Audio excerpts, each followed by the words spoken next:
Yes, my name is Gordon Hugenberger, and it's a great privilege to be a part of this celebration of the 100th anniversary of the founding of Camp Wonderland.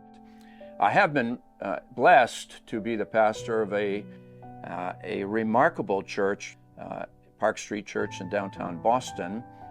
But that's not why I'm here. I'm here because of this change that God brought about, not through just one individual, but through the ministry of Camp Wonderland as a whole and a number of people who were crucial to it. I grew up as the fifth child out of seven. Every time my mom turned around, she got another pregnancy, and we were all packed together. In fact, in one year, there were two of us who were born, one the first month of the year and the other the last. But she never, and neither she nor my father ever hugged me, ever touched me, ever kissed me, except the only contact was with often with some kind of instrument to get my attention and get me to behave. So I very early was getting into a lot of trouble. At one point, I tried to actually burn down the school. I can't even explain it to myself now. Anyway, I was in deep trouble. I did not pay attention to any classes. I did no homework assignments in sixth grade. I don't understand why they didn't fail me. Seventh, eighth. Finally, in ninth grade, I failed, and I was so happy because I knew that would mean I wouldn't be able to go to school anymore and get on with life. And then, unfortunately, one of the teachers told me, no, you're only 14 in Massachusetts. You have to stay in school until you're 16. And, I was so disappointed. Now comes the rescue from Camp Wonderland. One of our teachers in our junior high, actually, it applies to the high school as well, was the most respected science teacher in the entire community. His name was Mr. Sands, Doug Sands, and he was the most interesting guy. And even for someone who had no interest in school, each year he would take some of his best students and turn them into bug boys at Camp Wonderland, where he was the nature director. And that year, even though I flunked out of ninth grade, and I couldn't have done better than a C in it, I was probably one of the lowest students in his class in terms of academic accomplishment. He invited me to come, and my parents were thrilled. They didn't know the Salvation Army was a religious organization. At the last minute, Mr. Sands either quit or he was fired. There was a rumor he was fired. I don't know how that could have been, but it was too late to change the plan. My parents still just said, okay, fine, go ahead. And they hired a seminarian from what became Gordon Conwell Theological Seminary. At that time was Gordon Divinity School, named Russ Gibbs. And Russ Gibbs, well, there he was as my boss, as I was one of the assistants, a bug boy for him. After orientation, there was a day when there were these three camp counselors I saw off on the lawn. The first thing they did after finding my name, they said, "Oh, are you a Christian? Are you a born-again Christian?" That I had never heard of. I had no idea what they were saying.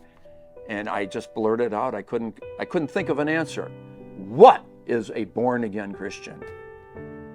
Well, of course, it turns out it's the only kind of Christian there really is. And they began trying to explain to me all about the Christian faith out on a field in a matter of minutes. Anyway, as soon as we said goodbye, I rushed back to the cabin to talk to Russ Gibbs and find out, this is really weird. I had the strangest conversation. And he, being a seminary graduate, of course, took that as an open door. And now I was his, I was going to be constantly handled and dealt with and have every question answered about what is the Christian faith about.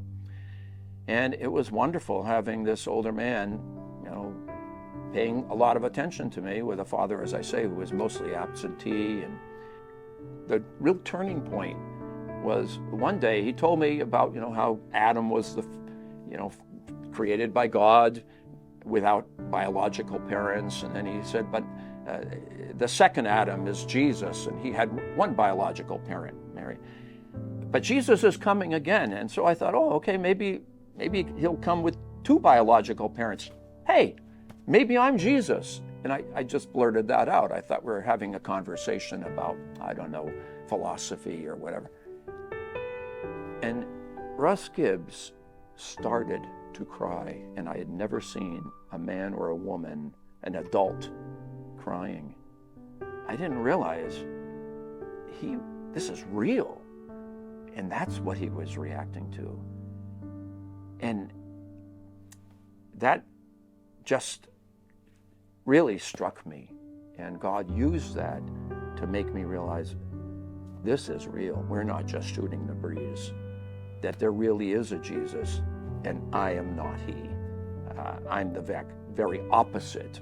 I'm the one he came to save. And well, anyway, God used him, and he continued to disciple me. And then he said, if Jesus really is creating a new life in you, if you've been born again, you got to do everything you're doing for Jesus. You need to be a bug boy for Jesus. You need to really love those children like Jesus would love them, even though you are just meeting them. And you've got to be more sensitive to them, and no more throwing firecrackers into girls' bathrooms, or you've got to think about how does this feel to them when you say what you're saying. And anyway, so I got into it, and I realized, wait a minute, I who hate school am suddenly enjoying teaching. And the kids really lit up by this. And meanwhile, I was having dreams of Jesus hugging me. And again, now looking back, for all my first 4 or 5 years, I would often dream about Jesus hugging me. And that clearly, he was meeting a need for love that I would not have ever recognized apart from that. And so I've realized if I'm representing him, I've got to be more affectionate with the children. I mean, in a careful way, but paying attention and listening and showing love that way. I live for the summers. I returned to Camp Wonderland for 3 more years, for a total of 4. Then I went to Camp Sebago and taught there.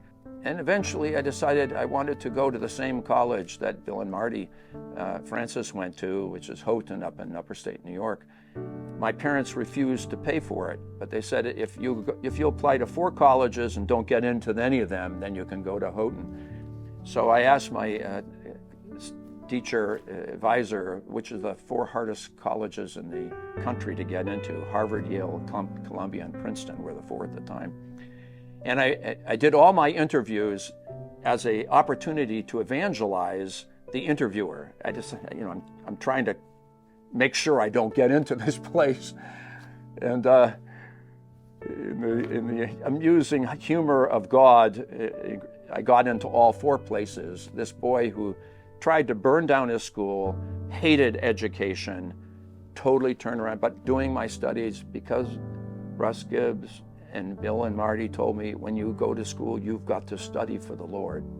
You are his ambassador. And so I did very well, apparently. And I then went to seminary, and anyway, the rest is what God has used out of all of it. But it's not that I'm perfect. I'm now on a new educational campaign. I made sure I hugged and kissed my kids, and even my 50-year-old son, I hug and kiss him when I see him. And every time we visit, I always kiss every one of them because I want to do to them what was not done to me. That's where I'm at now, and I attribute it to Camp Wonderland.